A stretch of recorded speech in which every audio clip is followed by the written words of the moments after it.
Fellas. Thank you. Yes, sir. This finals between the Cavs and the Warriors is shaping up. It's shaping up to look like a final right now. Game 4 saw the Cleveland Cavaliers score 137 points. They scored 86 points in the first half. They scored 49 points in the first quarter. What a way to make a statement, gentlemen. It looked like they were going to be going home. People had the brooms out. And now all of a sudden, the Cavs produced one of the greatest shooting exhibitions that the finals has ever seen. Kev, I'll start with you. I think during our last episode, we all agreed that this could potentially be a sweep. We didn't give the Cavaliers much of a chance. And now, the Cavaliers are back with a fighting chance. Hey, we remember last year, it was 3-1, and the Cavaliers mounted that epic comeback.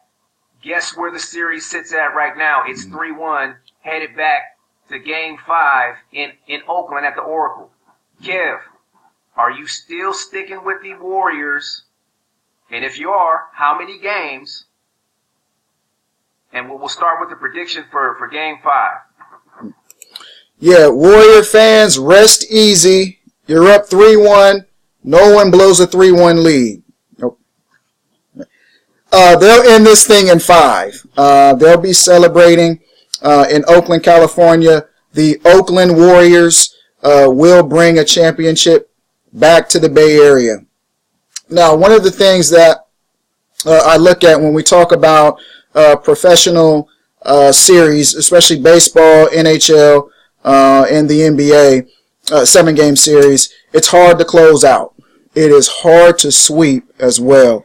And what you saw, I think, in Game 4 was a team who, I don't know necessarily, I mean, I know they were trying to go for the 16-0 perfection. I know they wanted to raise that championship banner that night, but they didn't have complete focus that you would need to be able to close out a champion. Let's not forget, the Cavs are champions. The Cavs are worthy champions, and they deserve respect, and they deserve respect of even the greatest team of all time. The Warriors must show the Cavs respect because you have LeBron James, the best player in the world, and in my estimation, despite what Kevin Durant has done throughout this series, LeBron's been the best player on the floor on both teams. We can discuss that later. He's averaging a triple-double. I think he's around 30 a game, 31 a game. 31.9. 31 points a game. So the Cavs must be respected. The Warriors are not going to win this championship by disrespecting their opponent and not showing up. 80-some-odd points in the first half is atrocious on defensively for the Warriors. A lot of people say, oh, the Cavs shot 20-some-odd free throws in the first quarter. Yes, the whistle was quick. Yes, the whistle had a lot to be desired for. Yes, the officials were not the best that we've seen in quite some time. But I don't think the officials were 21 points bad. I mean, the Cavs had a double-digit lead for a majority of the game. It looked like they controlled the majority of the game from start to finish. So, Game 5, I do look for Golden State to show up, play a solid basketball game. It won't be easy because closeout games are always difficult. I expect Cleveland to be right there in the fourth quarter. I do expect Steph Curry to be somewhere around 28 to 30 points in Game 5. I expect another 30-point bombshell from Kevin Durant. I expect Klay Thompson to shoot the ball better in Game 5. I expect Draymond Green, I expect to have him keep his head on a swivel, okay? Play with some emotion, but not get overly out of control. I want you guys to pay attention to this. We need to see where the game is at mid-fourth quarter. If Cleveland is within 5, just keeping it close, then we could have a repeat of what happened a year ago. I will say I'm expecting a 10-point win from the Oakland Warriors, and bringing a championship back to Oakland. Yes, I said that right. The Oakland Warriors, and I mean a point to say that. But I do expect them to be able to close out. Lastly, if the Oakland Warriors are not able to close out tomorrow and they go to a Game 6, we will have a Game 7, and it will be very, very dangerous territory for the Warriors and the Warrior fans. But I'm expecting a closeout game tomorrow. Look for Kevin Durant to host the MVP trophy along with his first championship. Look for Steph Curry to redeem himself. Look for, Andre Iguodala. Look for David West, all those boys to be celebrating. Oracle will be rocking tomorrow. Be careful on the streets, Oakland, San Francisco, San Jose. Be safe out there, but I do expect a closeout tomorrow. Sean, after Game 3, you had all but resigned. You offered your resignation for this series. How do you feel going into Game 5, and are you still sticking with the Warriors, the Cavaliers, to win the series? It's still Cavs in 7. I'll stick by my pick. Admittingly, things. Let me call you out here. Let me call you out here because after Game 3, you agreed that it was going to be a sweep, but now all of a sudden you're switching sides again. Wait, hold on. When did I agree it was going to be a sweep? Listen, there was some discussion in our group chat about how you felt like the series was going to be over. We all were talking about it. I said it would be miraculous or superhuman if they beat this team 4 games in a row. I believe that sounds like you thought that the Warriors were going to win. That sounds like you thought it was going to be a sweep, my friend. Okay, look, I don't think that sounded like that. I think it sounded like it would take a Herculean, superhuman effort. I don't think I ever said it's over. See you next year. I don't think those words that I said that I conceded to the fact that the series was over. I said it would take a superhuman effort to beat this team 4 games in a row, and I still believe that. Okay. I still absolutely still believe that. Is this honest? Is this honest feedback, or are you wishing that this is going to happen? Do you honestly feel like this is going to happen, or are you willing this into existence by speaking it?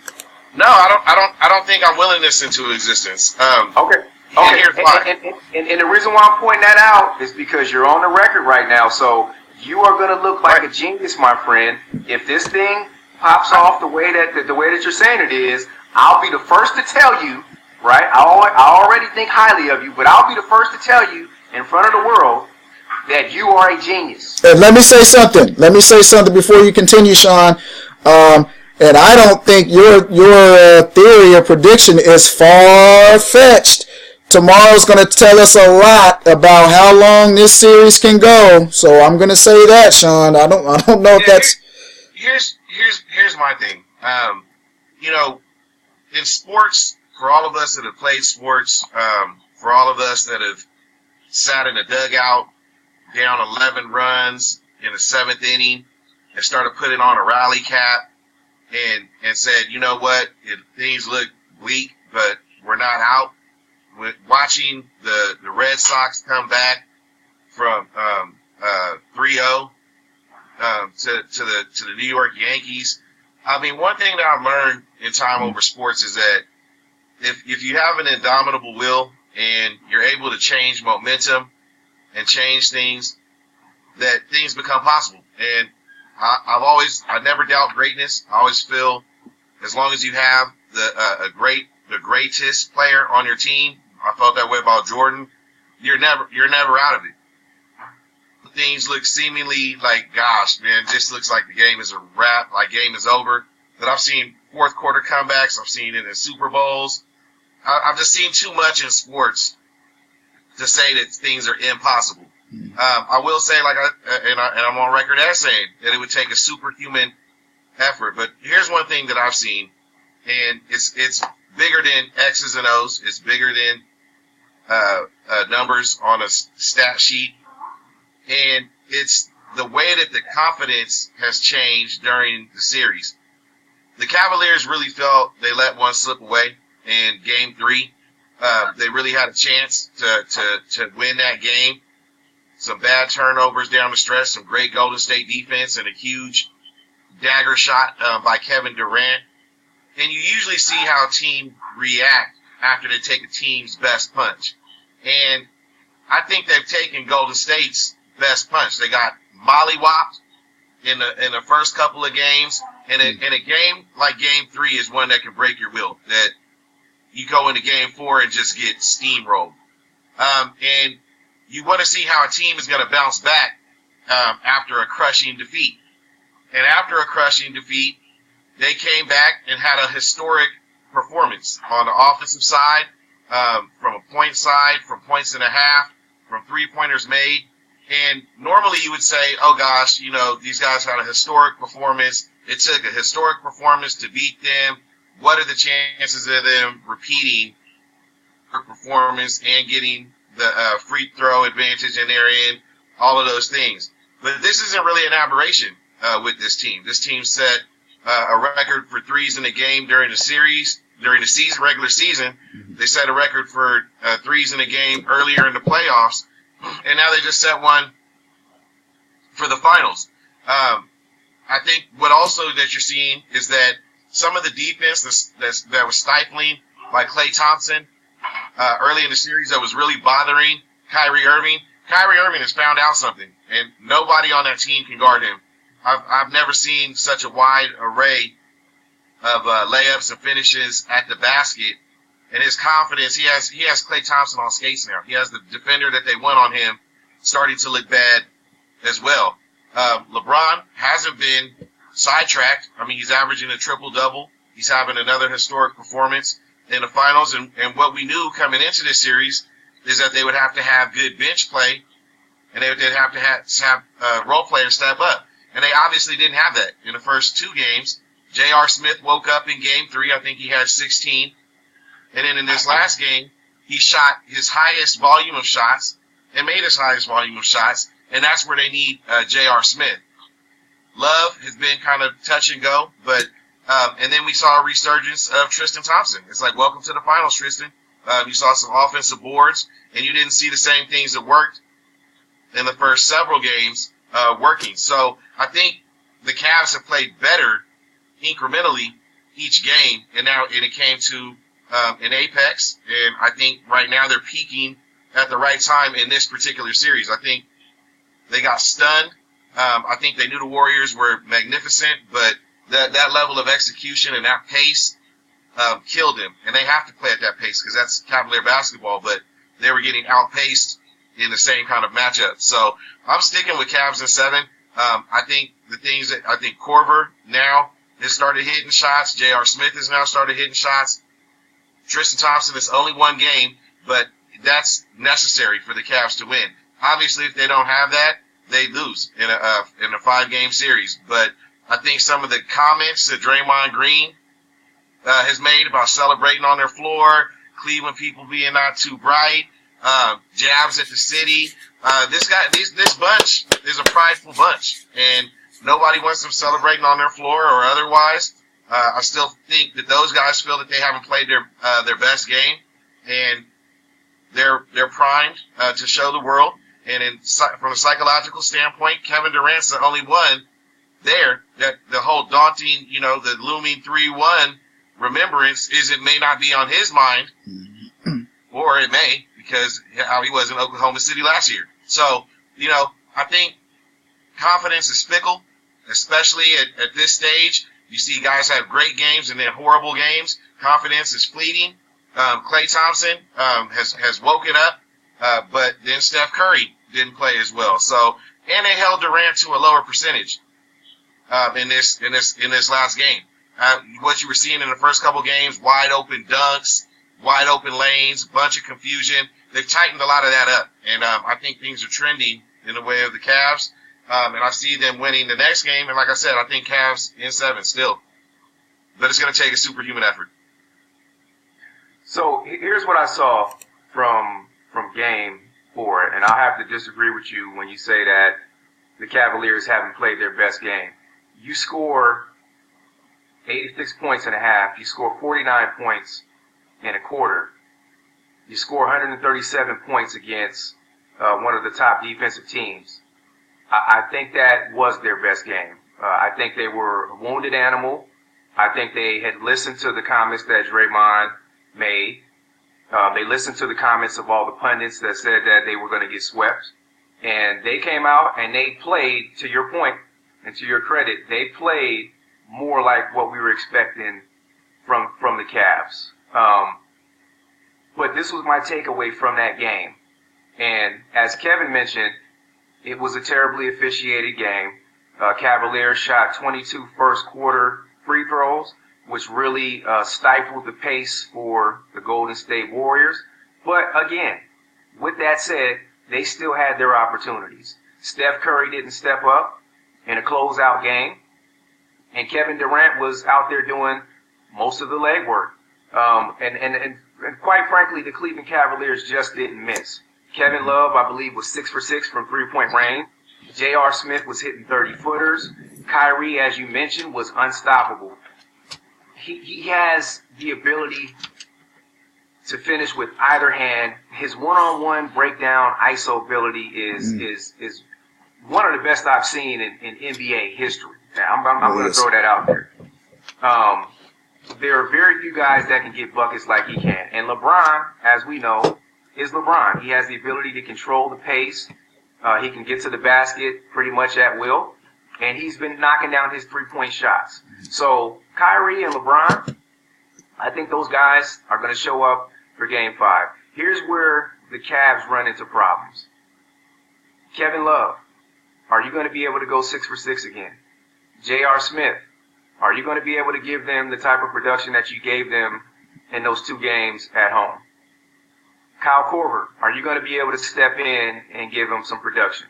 Darren Williams, are you going to be able to give them another 5 points again like you did in game 4? So that's where I think the Cleveland Cavaliers, they played their best game offensively. Now, defensively, their rotations were a lot better. They really forced Steph Curry into some tough shots. They made it difficult for him coming off those screens. Some of it was holding, but we know that that's the same thing that got under Steph Curry's skin last series, right? And so there's a correlation between getting under Steph Curry's skin and him not producing. So I think what you're going to see is a close game in Game 5, and then continuing with the trend of Games 1 and 2, you're going to see the Warriors pull away and blow this thing open late. They remember what happened last year being up 3-1. They remember that they allowed the Cavs to do something that hadn't been done in NBA Finals history. And so if they do not close out in Game 5, I agree with you, Sean and Kevin, this is going to go to a Game 7. And Game 7s, hey, I'm not here to give a prediction for Game 7 because it could go either way. But as Kev mentioned, they will be in dangerous territory.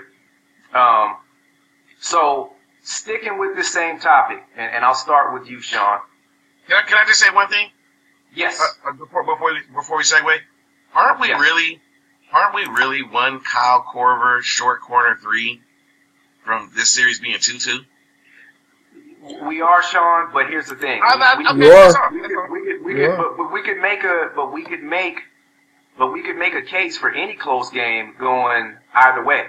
A lot of times. That's my point. Game 3 was a very close game, and I thought Cleveland played well enough to win. A great play by Iggy on LeBron in the corner, trying to hoist the 3 up. Better execution in the last 2 minutes, but the dominance that you saw in the first 2 games has not been existent in the last 2 games. Game 3 reminded me, of in March Madness during the tournament where that higher seed or that lower seed, the top seed, where they end up escaping a game that they should not have won, but they just found a way to get it done. They just found a way to get to the finish line. And then after, you hear the press conference, hey, this is about surviving and advancing. We shouldn't have won this game, but we were lucky. That's how I kind of see Game 3. Cleveland controlled the majority of that Game 3. They really did. They had control of it.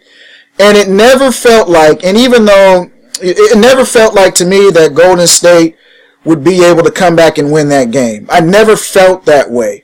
They did it because of the exploits of Kevin Durant and because, Cleveland wet the bed. Cleveland had to help them win that game. It wasn't a situation where the Oakland Warriors came in and said, we're going to take this game. Cleveland had to help them, and they helped them with some of their late game situations. It wasn't pretty. I was surprised to see a defending champion, lose control in that way, in the manner that they did.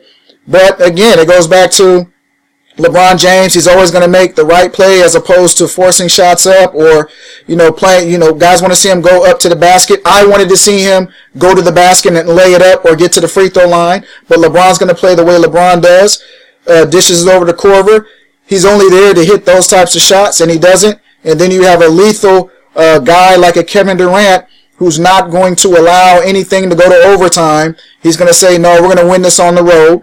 And that's what happened. But, like Javon says, I mean, there's so many ifs, so many, could have, would have, should have's, and the Warriors were able to outlast Cleveland. But it can easily be 2-2. It can. And that's why we're saying tune in to Game 5. It's not a foregone conclusion that the Warriors are just going to run away with this championship because it could be 2-2. But we'll see. I agree with you, gentlemen. All I'm simply saying is that the series is very close to being 2-2, but I thought what happened at the end of Game 3 was more of an indictment of Cleveland than it was validation for the Warriors. And if you're a defending champion, you simply cannot allow that to happen in a Game 3 when you need to get 2 games on your home court to make it an even series. So they had played well. They gave the Warriors a hell of a shot, and the Warriors kept it close. And so, conversely, as we go into Game 5, that same situation, could come back to haunt the Warriors. If the Cavs are within striking distance in the fourth quarter, the same way that Golden State was in Game 3, the Cavs are going to put themselves in excellent position to win that game. So the Warriors better be careful. So I agree with you, gentlemen, when it comes to, the balance of the series hinging on a play here or there. So, but continuing with this series, as we talk about Game 5, I want each of you gentlemen, and I'll start with Sean, I want each of you gentlemen to give me the X factor going into Game 5. Sean, obviously, you believe the Cavs are going to win. So give me an X factor for Game 5 from the Cleveland Cavaliers. It's bench play. To me, it's simple. It's bench play. I think for the most part, 2 of the 3 Cleveland Big 3 have played well. Not all 3 at the same time, except last game. The first game, Kevin Love and LeBron played well. The next game, Irving and LeBron played better. Then Game 3, they both played really well, and then they played spectacular. So, but the thing that's been coming and going really is the bench, and you can't have no points from Korver and a shot or 2 from J.R. Smith, even though he's a starter. Mm-hmm. You can't have low production from Darren Williams or no production from Darren Williams. Those players were brought there for a purpose. They were brought there because of their exploits and because of the firepower that they can bring off the bench. Shump has to play big on offense and defense. It's bench play for me. It's very simple. If the bench doesn't show up, they're going to get obliterated. Nice point. Kev, give me an X factor for Golden State Game 5. Shoulders up. right here, 3-1 lead. It's the mentality. That's the X factor for both teams. We're at the same point that we were at last year in the finals, although we got there through different paths. 3-1 lead. Who has it shoulders above? The mentality. Cleveland. They believe that they can come back from a 3-1 lead because they've done it. Golden State. They know that they can blow a 3-1 lead because they blew a 3-1 lead. Mentality. What I want to see is this. We watched, talk about March Madness, and many of you know my favorite team, North Carolina, was able to cut the Nets down this year. It wasn't because they were the most talented team. It was because they were gutted. Their heart was gutted the year prior when Villanova hit that three-point basket at the buzzer. And that fueled them for the entire summer, all through the season, and then once they got to the tournament, it was right here. That's what was going to get them through. That's what was going to get them through Kentucky, who was more talented. That's what was going to get them through. They beat Oregon by 1 at the Final Four when they got lucky. That was going to get them through against a talented Gonzaga squad that many thought was the favorite. It was that mentality, that heartbreak. So tomorrow night, I'm very interested to see how 3-1 is going to play out. Is it going to be the fuel that Golden State needs to push through? Because the champs are coming. The defending champs believe that they should be at 2-2.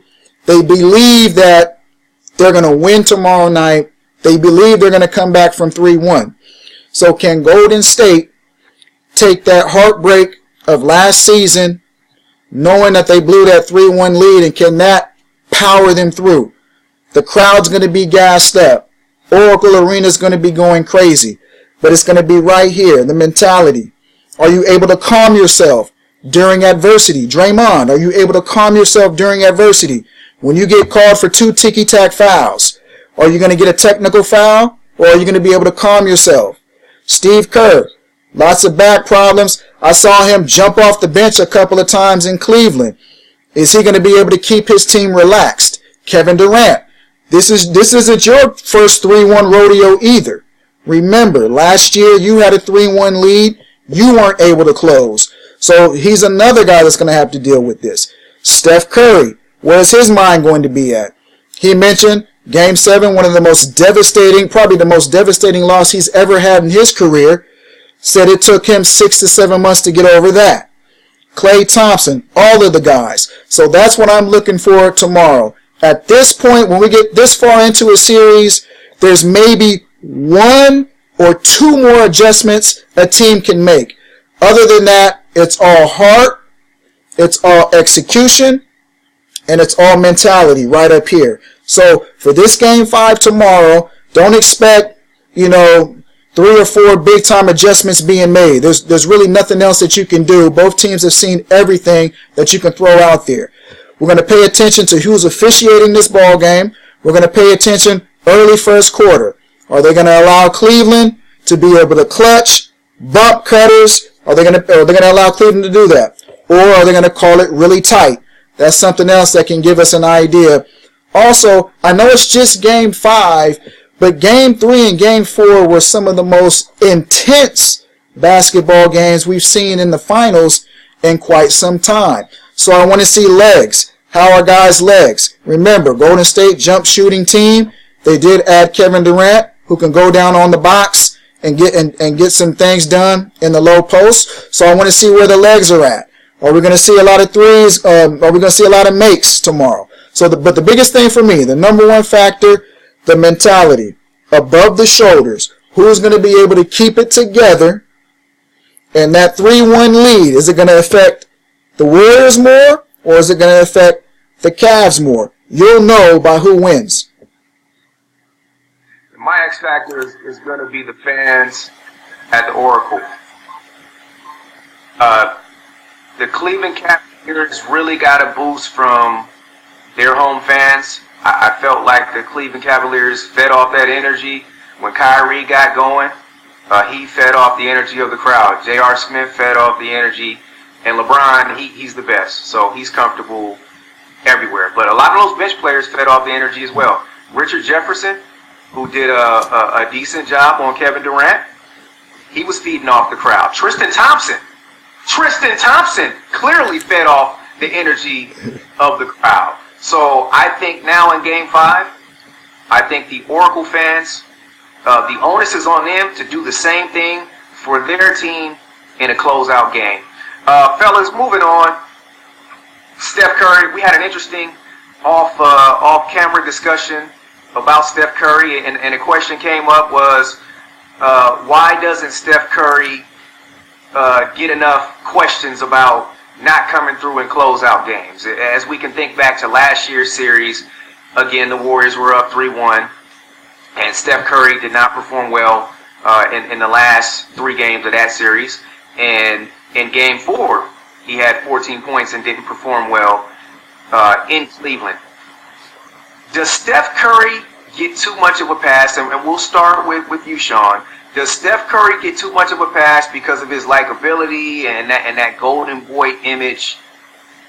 Or, do you feel, particularly in this series, he hasn't really been questioned because it's only been 1 game with Game 4? Well, I think part of it not being questioned so far in this series is that in the first 2 games he was lights out. He played amazing. He was hitting shots from everywhere. He was hitting big buckets at big times of the game. And I think the consensus in a lot of the sports world, I've heard Stephen A. Smith weigh in on it. I've heard other people is that Steph Curry's a front runner. Yeah, I mean, when he's up, whoa, he's absolutely brilliant. Like when they're up in games, he's taking shots from everywhere. His confidence is through the roof. It's skyrocketing. I mean, when they're up 10, when they're up 15, when they're up 3-2-0 in a series, he looks amazing. But when it's 3-3, when it's 4 minutes left in the game, he looks hasty. He looks impatient. He creates turnovers for the other team. You remember, him throwing it behind the back, out of bounds in a tight game. Hoisting up shots that they're not even real close. And I think for the most part, Steph Curry's kind of a front runner. I think he's really good at playing with the lead or up in games or up in the series. And that's that. Let me give the caveat that I think he's an outstanding player. I think Steph Curry is an underrated defender. I think he's a great finisher at the rim. He's an outstanding shooter. Great footwork, great off the ball. Footwork, running off screens and setting people up for screens, things like that. But so that's why I think he's gotten a pass so far this series. But I don't think in our recollection we can remember MVP, a 2-time reigning MVP, who in the event that the Golden State Warriors won this year would still not be an MVP in the finals. He didn't win MVP in the finals in 2015. He wasn't the best player on the court clearly last year, and then this year he hasn't been the best player even on his team, and he's the 2-time reigning MVP. So I'm not quite sure why he's given a pass. I think part of Kevin Durant's brilliance, no one is talking as much about what Steph Curry isn't doing as much as what KD is doing. But I do feel that he gets a pass, but I think Kevin Durant's gotten a pass too. Having been in the league almost 10 years and having won every individual accolade you can win without winning the ring and being 0-1. And this Steph Curry is aware that this year, this finals, this performance, this series of performances affects his legacy. A lot of people felt he was outplayed by Kyrie last year. The year before, when they didn't win, there was the chirping that had Kyrie been there, things would have been different. I do feel that he's definitely got a pass to some extent, but he's been playing well in this series. So my follow-up question there, you say Kevin Durant gets a pass. Can you embellish on that? Elaborate? Yeah, I can elaborate on that. How so? How is embellish? I'm not going to make up anything. But for being Jordan in his first, 7-8 years, had won an MVP, had won scoring titles, and the question was, will he ever win a championship? He's a ball hog, all of these type of things. LeBron James won championships and still got the question, is he clutch? He's not good enough because he's lost in the finals, whatever the case may be. But Kevin Durant, having been in the league close to 10 years, having won 4 to 5 scoring titles, being amongst the all-time leaders in points scored and playoff point average, to be 0-1 at this point of his career, having played alongside another MVP candidate, a couple of different MVP candidates, and not being able to get it done earlier in his career, and then having not got back to those finals and blowing a 3-1 lead in a Western Conference Finals, I think Kevin Durant has gotten the pass. I don't think here the same criticism levied against a person who has an MVP, multiple scoring titles, played alongside an MVP player, had one of the best records in the Western Conference, blew a 3-1 lead, and has yet to have a ring in his career. Well, that's because they blame Westbrook. That's why KD gets the pass because they put all the blame on Russell Westbrook as the reason why OKC wasn't able to win a title while he was there. That's why he gets a pass. So I think absolutely not. I think I have a different perspective on this. I don't think Kevin Durant has gotten a pass. Kevin Durant. So when we take a look at the NBA Finals 2013, when he made it with James Harden and Westbrook, Kevin Durant averaged 28 that series, and I think most people will say that James Harden didn't show up. He kind of choked away his life, which was a repeatable offense apparently this season. But I think Kevin Durant coming in, because one of the narratives that we talked about coming into this finals was that all the pressure was on Kevin Durant. So basically it was at a point to where we all knew that he blew a 3-1 lead last season with OKC against the 73-win Golden State Warrior team. But if him making the move to Golden State wasn't enough to get them over the top this season, I know myself, I personally said that I was going to blame Kevin Durant. And I think a lot of the great sports writers that we have out there, I think including even a couple of us, we said that this was going to be on KD's shoulders. So I don't necessarily think Kevin Durant has gotten a pass. I think because, he hasn't been as many finals as LeBron James, I don't think he's had an opportunity to really be on the biggest stage, like some other individuals. So, and that's why I asked you to embellish, Sean, about Kevin Durant getting the pass. So back to the original question, Kev, do you think that Steph Curry gets a pass? And I want you to keep it 100 right now. I want you to keep it 100, Kev. I know you're going to do that, but I want you to say what you said off camera so that these fine folks out there can hear how you really feel about this. Absolutely, Steph Curry gets a pass. Several reasons why he gets a pass. I think, number one, he's a Curry, and his father, obviously the lethal marksman, Del Curry, had a very, very distinguished NBA career, solid career. He's now doing TV for the Charlotte Hornets, Michael Jordan's team, and so he's involved in the game. So Steph has always been around the game. You see a lot of times before games start, guys warming up on the sidelines. You might see their kids down on the court with them getting up some shots. That was Steph Curry throughout Del Curry's career. I think that a lot of times as a society, especially in the sports world, we always root for the little guy. We always root for the guy. We always root for the underdog. When Steph Curry was coming up, he wasn't highly recruited. He was a very, very skinny kid, unorthodox a little bit. Davidson was the only school that gave him a scholarship offer. He grew up in Charlotte. You know where that's located. It's in the Triangle. North Carolina State, Duke, Carolina, all those ACC teams. Georgia Tech, Wake Forest, Georgia Tech down a little further south in Atlanta. and none of those teams offered a scholarship. Even the mid-majors, teams like Butler didn't offer him a scholarship. The only scholarship offer he got was to Davidson. That's right there in Charlotte, North Carolina, a small private school. They have about 5,000 students there.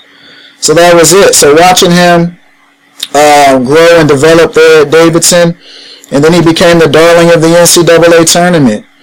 He went on that Sweet 16 run where he had a three-point shot to end Kansas.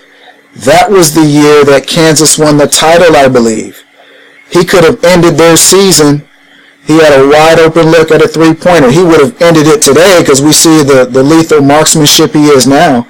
But he had a wide open look in that it was an Elite Eight game to get to the Final Four.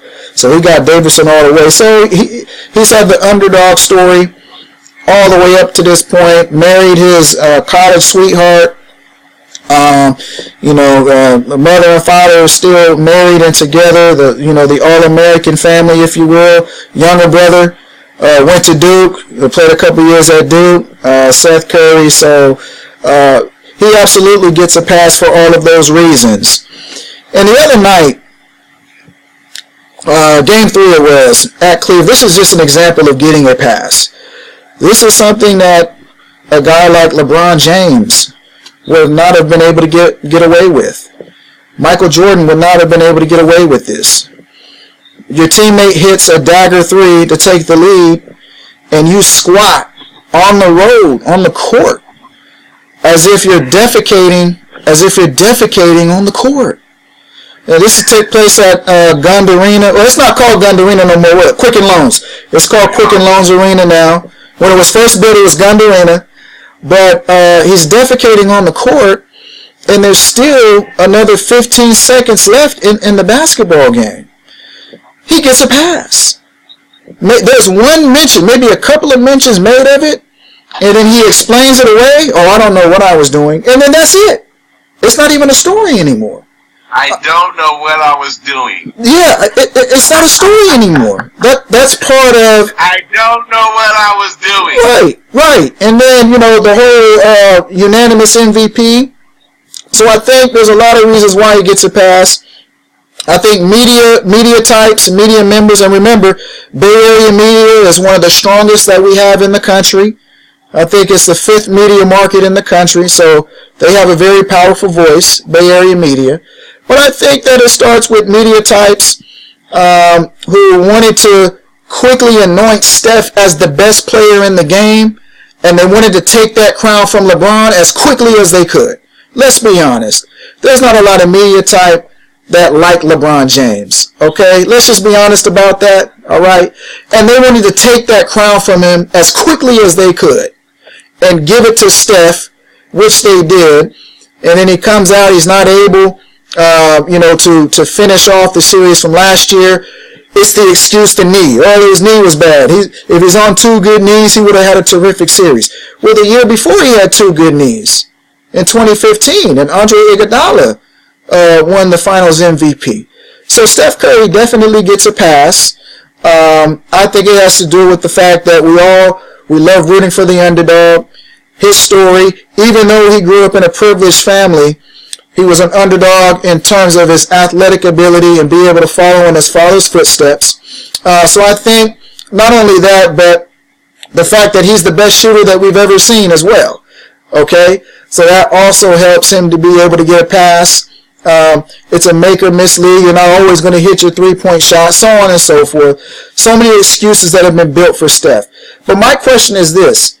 He defecates on the court like that, and we don't hear nothing about it.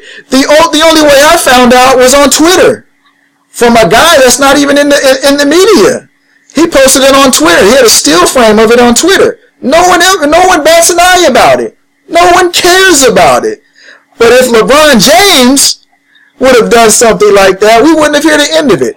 You got Steph Curry on the sidelines. He's getting treatment on his knee, and he has a towel draped over his head. This is when they're up 30 in Game 2.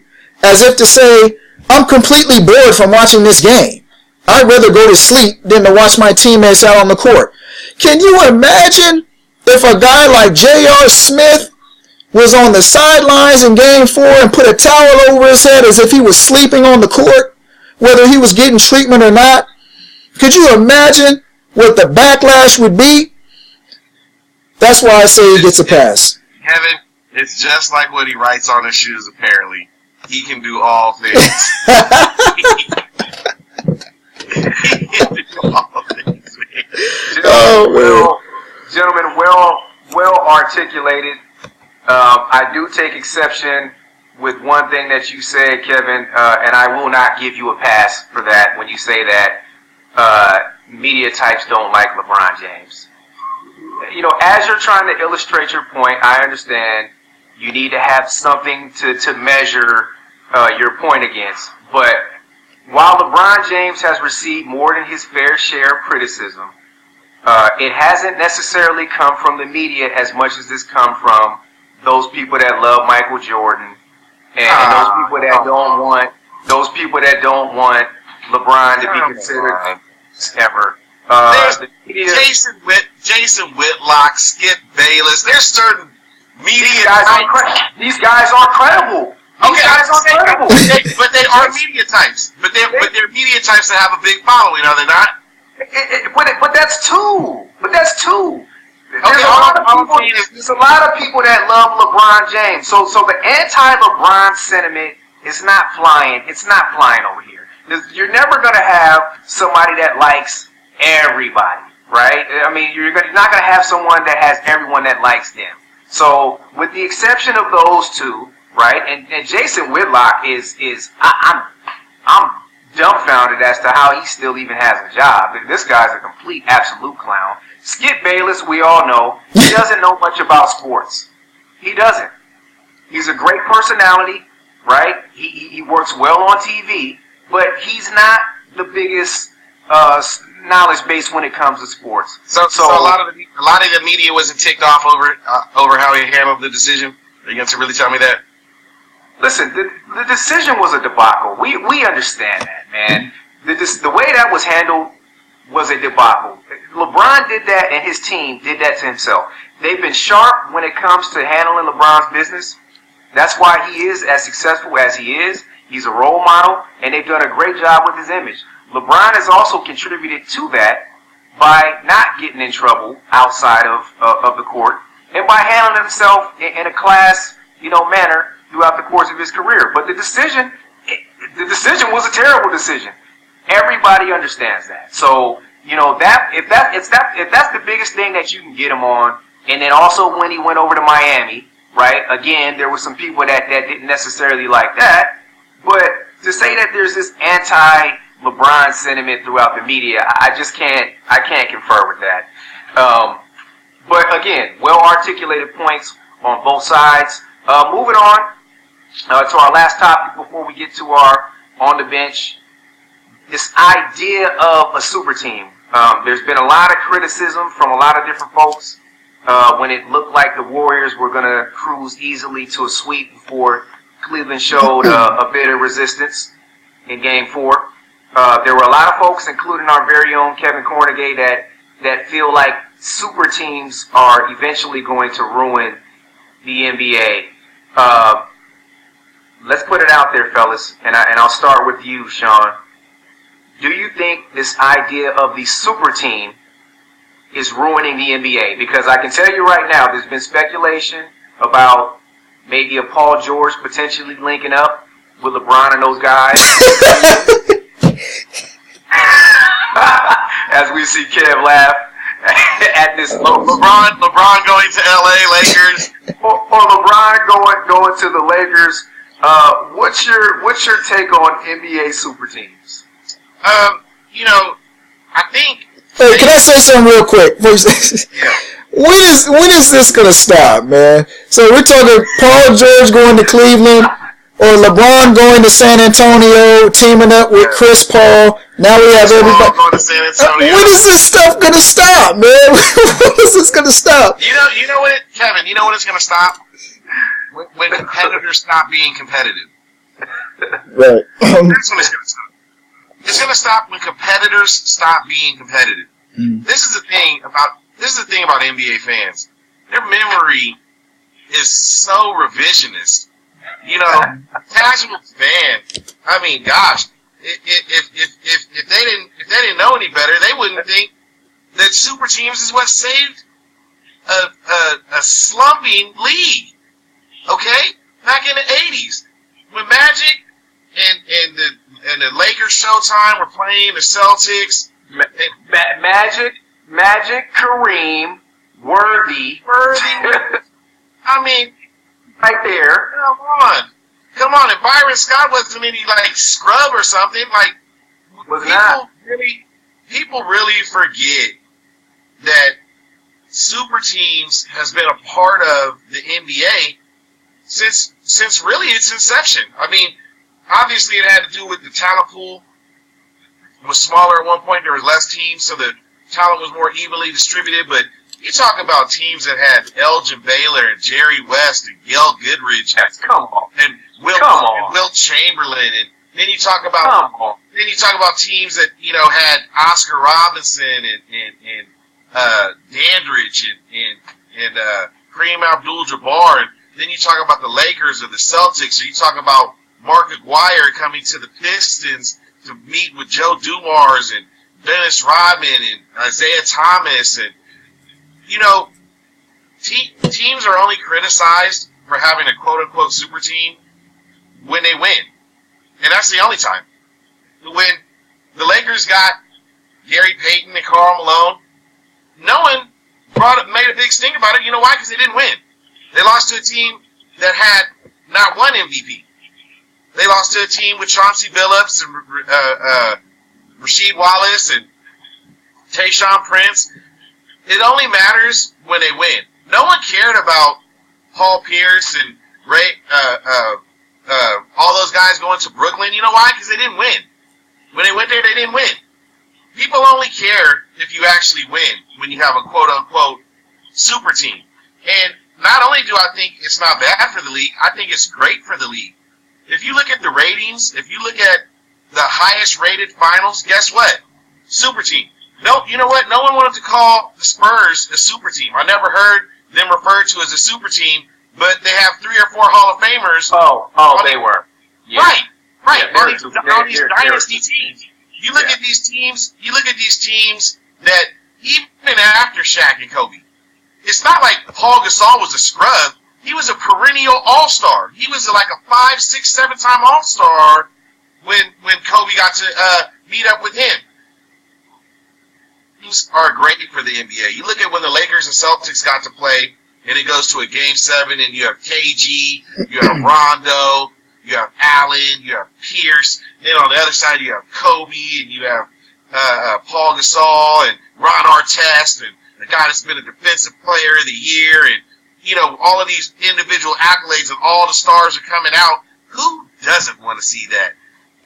I have a more advanced opinion than that. I think the league should shrink, should constrict, and lose about 3 to 5 teams, increase roster sizes from 12 to 15, and let the talent be more. You messing with the revenue now. You messing with the paper. No, I don't necessarily agree with that. No, you're messing with the paper, man. You messing with the paper. No, the NBA, I think what you lose in some of those markets, you gain in ratings and merchandising and all of those things with other teams. When there was less teams in the league, the Bulls' revenue was out of the roof. The Lakers still had revenue out of the roof. Let's make a differentiation between losing paper and greed. Okay? The TV deals were not as lucrative as they are. The new TV deal. That's my point. Is what allowed. That's my point. The new TV deal is what allowed Matthew Dellavedova to receive $40 million. But that's my point. They're fat and sassy. They're big. They're bigger now than they've ever been because of all of these other different ways to market the game. It's not like they'd be losing money like they were in the 80s or something. I think if the league was more evenly dispersed talent and you had greater players in the league on teams, you would see much more competitive basketball. And I don't think people would just be able to assume what 2 teams are going to be at the NBA Finals and be absolutely correct and do it in steamrolling fashion. I think you have a more watered down, less competitive product the way it is now with super teams than if you truncate it, but had maybe 2 to 3 less teams, increase roster sizes, and have better teams on less, better players on less teams. So let me ask you this question: if you increase roster sizes, you already have individuals on benches now that aren't going to see the court. So now you increase roster sizes, and what happens to those players? You can't play. This isn't college. You can't play 15 guys a game. You can't shuttle 5 in and 5 out. Well, I think. Well, our game has been revolutionized, whether it's been through free agency, whether it's been through changing rules, whatever, changing pace of the game. They're about to address resting times or whatever. They could increase the amount of games if they did that and make up that revenue that way. Oh, Lord. Hey, I'm telling you right now, just throwing it out there, I think that more guys would play. I think people would go deeper into their roster if they had better players. Because really, it comes down to who do you trust. If you can really trust 7, 8 players in the playoffs, that's who you play. It's not because those other guys don't need respite or they don't need a blow. It's because you really feel I can only trust that these players are going to play at this elite level and be able to provide rest and maintain a lead or whatever. If you have better players on the bench, more bench players can play. Yeah. Let me. We'll come back to Sean's point about constricting the league, but the initial question was, what is your opinion on super teams? What are you guys considering what a super team is? Because you talk about those teams in the 80s and the 90s, those aren't super teams. Those are just great teams. So you can tell me a team that has Magic Johnson, James Worthy, and Kareem Abdul-Jabbar is not a super team. Did you call them and you're going to sit here and you're going to tell myself, Sean, and you're going to tell the fans that's not a super team? Did you call them a super? Did you call them a super team back then? Yes, they were the Showtime Lakers. You didn't call. We didn't call them. We didn't call them a super team. We called them a great team. You guys know what I'm talking about.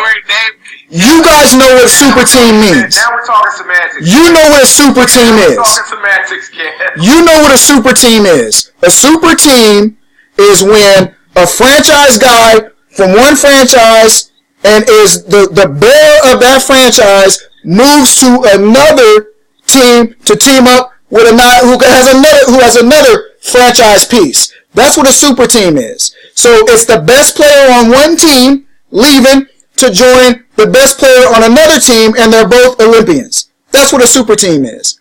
I'm not talking about a guy. I don't think that's the definition.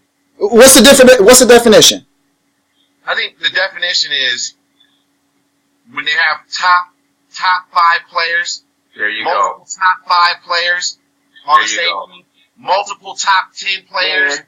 Possible or living Hall of Famers. Multiple of them on the same squad. I don't think it matters as much how they got there as much as they got there. I'm talking about this. I'm talking about Magic Johnson leaving LA, going to Boston, and teaming up with Larry Bird, his number one rival, to create a super team. That's what I'm referring it to. So you guys aren't referring it to that. That's one way it could happen. That's one way it could happen. That's how we started calling super teams. That's what we call a super team. The first super team we called was Boston. So that was when Paul Pierce, who carried a franchise, KG, who carried his own franchise, and Ray Allen, who carried his own franchise, teamed up to make a super team. That's what I'm talking about. But I don't think we'd be if that was the definition, I don't think we'd be calling the Cavs a super team. Because LeBron was drafted by Cleveland. Kyrie was drafted by Cleveland. They made one trade, essentially, to get Kevin Love that weren't Cleveland draft picks. And Kevin Love carried his own franchise, right? Right. Okay. Yeah. So he joined a guy who carried 2 franchises and a guy, Kyrie, who would have been able to carry The Cleveland franchise. That's what I'm referring to. I'm referring to a guy. Kareem Abdul-Jabbar was the franchise player for the Milwaukee Bucks. And Milwaukee got traded to LA. Right. But Kevin. And then they drafted Magic. But this is my problem. This is my problem, Kevin. Because there's more than one way to get to the number 8. You can make it 4 plus 4. Don't do that. Don't do that. Don't do that. You know what I'm talking about, Javon. You can make it 10 minus 2 to give you 8. You know what I'm talking about, Javon. You know what I'm talking about. You know I'm talking about. You know I'm talking about Isaiah Thomas and the Pistons and Jordan joining Isaiah. Why are we giving a pass? Why are we giving a pass to management? Why are we giving a pass to management? Why are they able to trade for an MVP, okay, and effectively form a super team, and we're saying, hey, we can't count that? The net result is the same. The net result is the same. You're left with a super team. Vlade Divac getting traded for Kobe Bryant, that doesn't count, right? Like he was a surefire thing. Him saying I won't even play for another team and sabotaging the trade, essentially. That's not forming a super team. You guys know what I'm talking about. You guys know the scenario that I'm talking about. The scenario I'm talking about. The scenario I'm talking about is one that Javon just mentioned. Paul George going to Cleveland. Paul George carries his own franchise. He's been competing against Cleveland. By his choice in free agency. And joining LeBron James, Kyrie Irving, and Kevin Love. And that's not a super team. That's good for the league. So we're going to discount that if the general manager of the Cleveland Cavaliers trades for Paul George. Well, fortunately,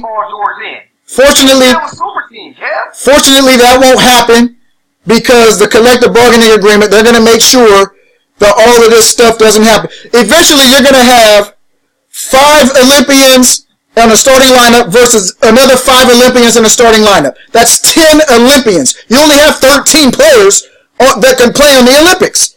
So eventually, that's what you're going to have. So that's good for the league.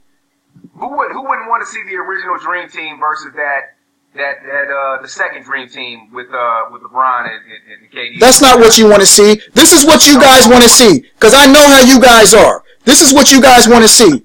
You want to see one player who carries a franchise team up with a bunch of role players, and you want to see them compete. The Dirk Nowitzki effect. The Dirk Nowitzki effect. You want to see one franchise guy compete versus another franchise guy. You want them to go head to head.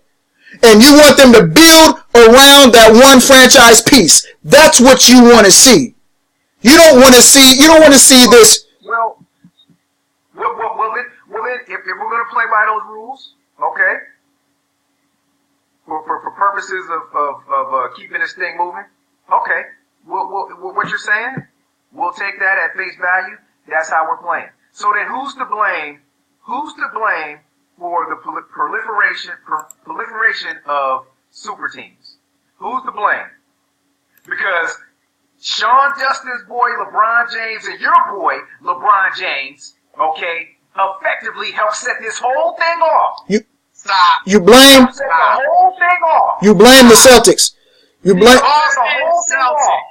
the Boston Celtics. You blame the Boston Celtics for taking 3 franchise pieces and putting those franchise pieces together. I never even heard the term Big 3 until the Boston Celtics. That's right. Those 3 will never. None of those 3 will ever be as good as LeBron James, and you know it.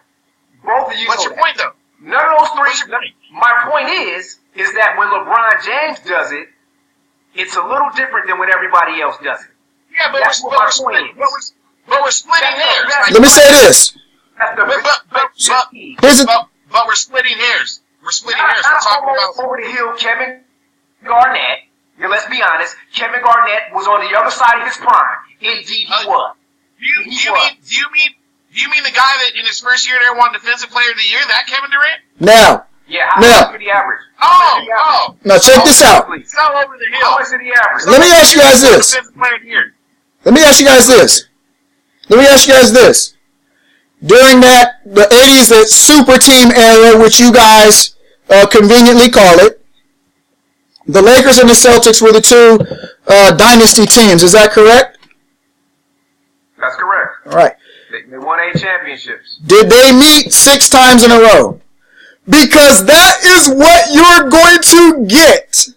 If the Warriors stay healthy, they're going to be in the finals until 2020. And if if LeBron stays in Cleveland, they will be in the finals in 2020. That's 6 NBA final appearances in a row. That's good for our league, right? Agree. Let me say this. I agree. Let me say this. I think the Spurs are going to have something to say about this as well. And there's talks about Chris Paul potentially going to the Spurs. Oh, Chris Paul. There's another one. Chris Paul. He's been carrying that franchise in the LA Clippers, and now he's going to join Kawhi Leonard in San Antonio to create another super team. This is beautiful. What we're going to have here, we'll have 4 teams that are capable of winning a championship. 3 that are capable of winning a championship. Golden State, San Antonio, and Cleveland. We're going to be happy with that. And then the rest of the 26 teams, why are we even playing the season next year? For what? I think you're discounting the intelligence, the moves, the talent of other teams, and that the league, it's just like survival of the fittest. Like, the league takes shape when those things happen. Think about it.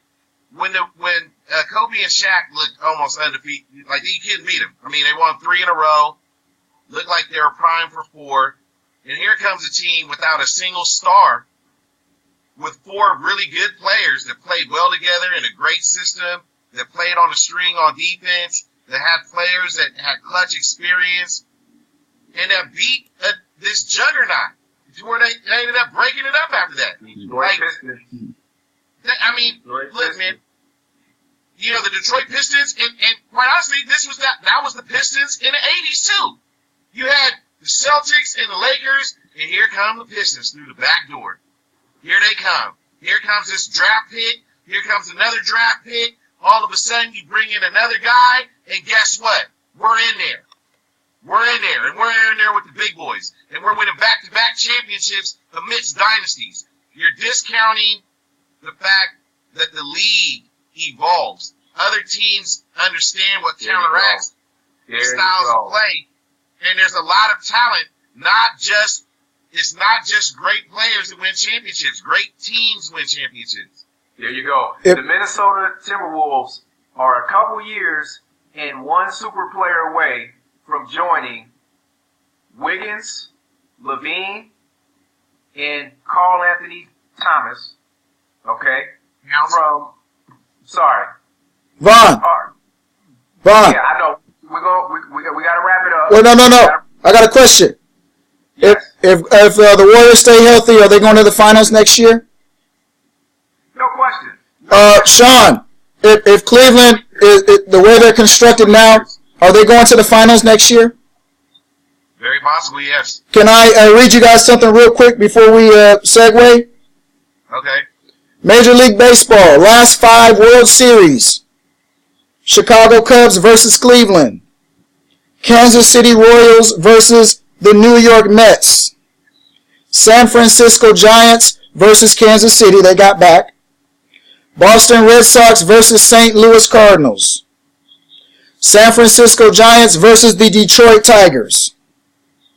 And the Texas Rangers. The Texas Rangers versus the St. Louis Cardinals. Did you hear how many different teams we had for the championship?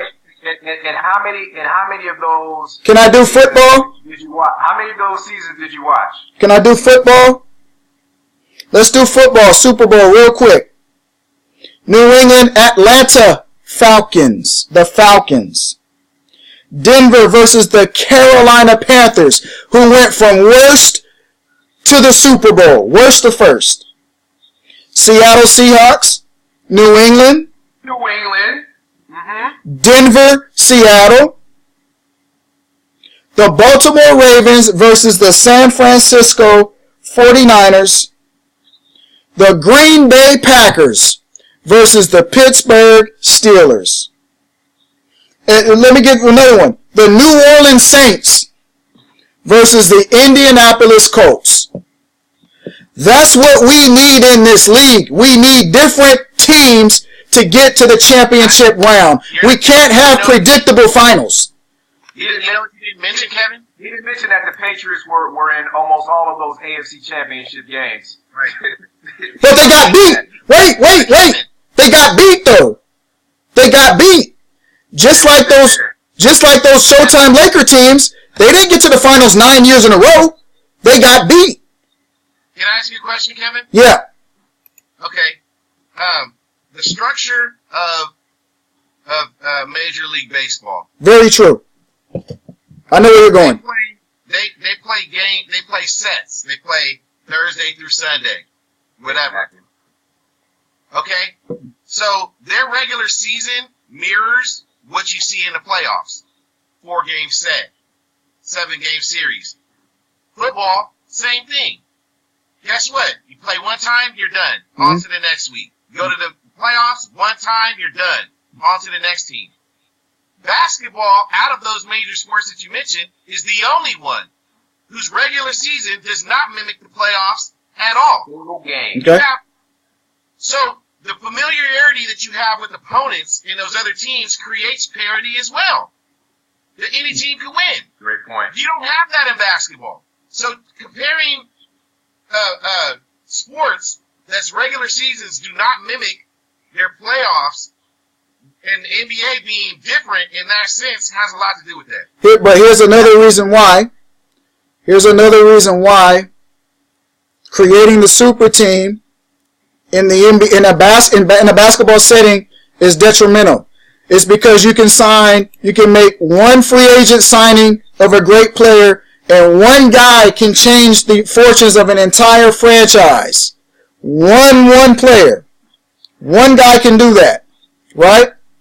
So, when you take that one guy that can change the entire future of a franchise, and you pair him up with another guy that could do the same thing for another team, what do you get? You get the competitive imbalance. I'll tell you what we get. You're talking about detriments to the NBA. Here's what's been detrimental to the NBA. And it feeds right into what Sean was telling us about. Maybe if we constricted the league and got rid of a couple teams, it wouldn't be so watered down. The one and done rule has been absolutely terrible for the NBA. Period, point blank. Either you have the talent to make the jump and come in and develop, or you don't.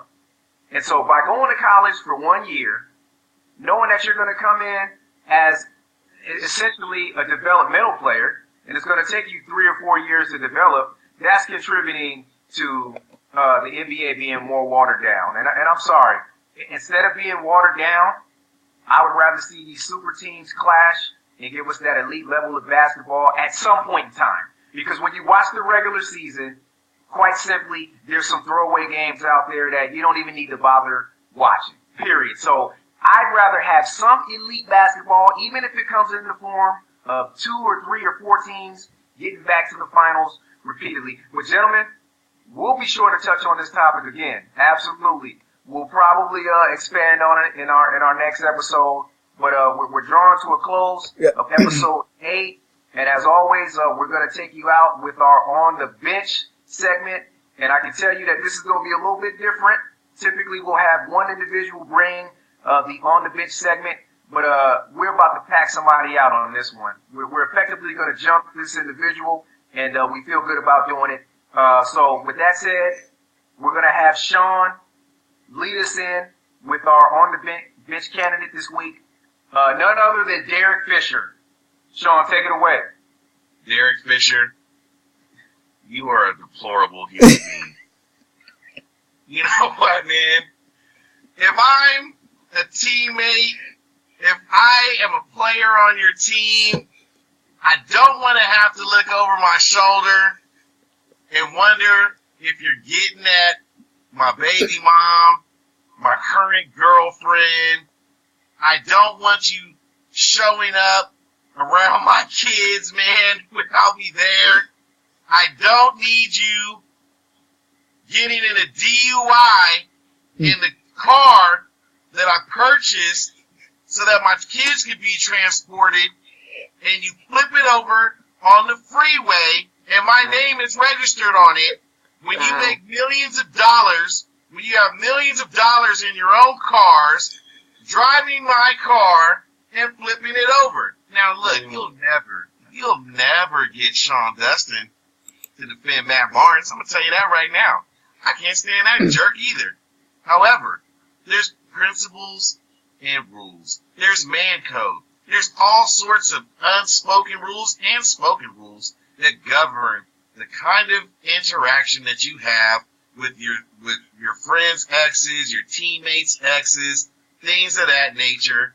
And then you get on some moral pedestal and make it sound like Matt Barnes is off his rocker. He's a hothead just running over here to disrupt this relationship where she's clearly moved on and he can't get over it. And you are over here drinking and driving. What kind of example are you setting as a stepdad or a dad yourself? Wow. I can't. You know, Derek Fisher, I didn't like you as a flopper, and I don't like you as a wet and reckless guy either. You know what, Derek? You're not only on the bench, you're on the breathalyzer. Kevin, your turn. I don't know if you guys remember this, but my lovely wife pointed this out to me a few years back. It was when Derek Fisher was a guard for the Utah Jazz. And his biological daughter, she fell ill. She had eye cancer. Yeah, some eye cancer, absolutely. Yeah. And what was that? He got out of his contract. And what transpired? He got out of his contract with Utah and signed with none other than the Los Angeles Lakers. And when this happened, my wife said, well, wait a minute, because the excuse that he used was he needed to be, him and his family needed to be closer to the eye specialist or whatnot, something of that. And my wife said, she said, what, they don't have any eye specialists there in Utah, in Salt Lake City, Utah? And she jumps on the internet and she finds numerous eye specialists and doctors who resided in Salt Lake City, and she said that was just an excuse for him to get back to the Lakers. He used his daughter's sickness to get out of a contract to get back to the Los Angeles Lakers. And that struck a chord with me. Like, this guy right here. Then you follow it up. He's coaching for the New York Knicks. And then there's speculation that he is messing around with a teammate's girlfriend. Hardaway, the young Hardaway. Yes. Tim Hardaway's son. Tim Hardaway Jr. Yes. Messing around with his girlfriend. And then to top it off for me,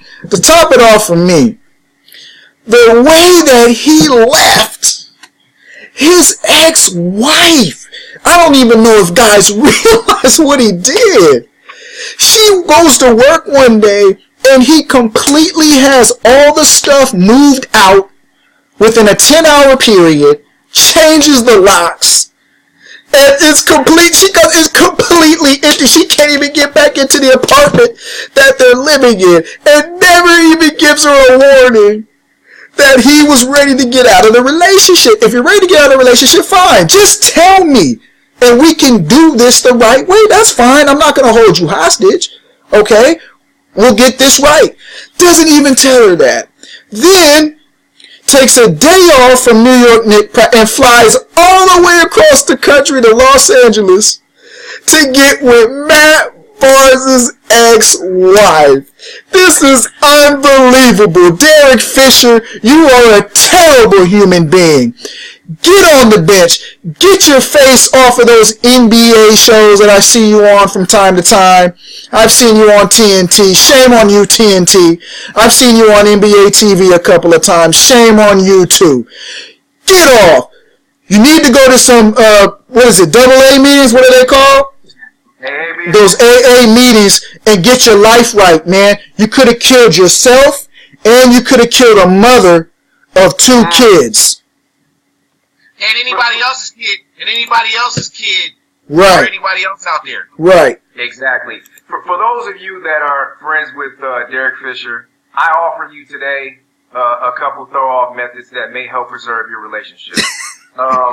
First and foremost, we know what type of snake Derek Fisher is. So when he asks, he wants to get together for a potential double date, or he wants to come over, and he's asking about your girlfriend, this is what you do. This is my girl. Her name's Sophia. Sophia the First. She's a big time star. She's a big time star in kids' cartoons. No, Derek. No, there's no chance that you could ever meet her in person. She's busy working. She usually has a pretty busy schedule, recording cartoons for the kids. She's a big time star. No, she doesn't have skin as of yet, but I'm pretty sure if she did, you'd be the first to be on it. So pull up. Again, just a couple throw-off methods for those that happen to be friends with Derek Fisher. He's a deplorable individual, a man that has no boundaries. And listen, I can't say it any better than the fella said it. On the bench, Derek Fisher. I used to think that you were a classed individual. You're well-spoken, president of the NBA Player Union. Right. And to find out, what you guys didn't mention is that they wanted him out. There you go. They didn't want him representing them anymore because he was doing some dirty stuff. and he apparently along the road of being in the Players Union learned how to invoke a lockout off the court too. Fellas, with that said, for myself, Javon Tavares, for Sean Dustin, for Kevin Cornegay, and for Sophia the First, we wish you all a wonderful, wonderful week. We'll see you back here next week for episode 9. We out.